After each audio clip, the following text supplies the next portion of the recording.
السلام علیکم۔ پشاور ایئرپورٹ پر سعودی air line کے طیارے کے لینڈنگ گیئر میں آگ لگ گئی، فلائٹ آپریشن بند کر دیا گیا، مسافروں کی چیخیں نکلوا دیں، تہلکہ خیز مناظر سامنے آ گئے۔ کیا آپ حالات حاضرہ سے آگاہی حاصل کرنا چاہتے ہیں؟ خبر کے پیچھے چھپے اصل حقائق جاننا چاہتے ہیں تو ابھی سبسکرائب کیجئے زلمل پاکستان کو اور ساتھ ہی گھنٹی کے نشان پر کلک کر دیں۔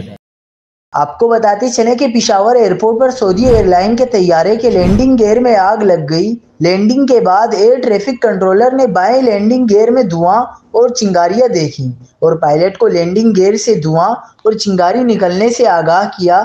سول ایویشن اور ایئر ٹریفک کنٹرولر نے فوراً فائر اینڈ ریسکیو سروسز کو آگاہ کیا، جس کے بعد فائر ٹینڈرز نے بروقت کارروائی کی اور لینڈنگ گیئر میں ہونے والی آتش زدگی پر قابو پا کر جہاز کو بڑے حادثے سے بچا لیا۔ واقعے کے بعد جہاز میں سوار تمام 276 مسافر اور عملے کے 21 ارکان کو انفلیٹیبل سلائیڈ کے ذریعے بحفاظت باہر نکال لیا گیا۔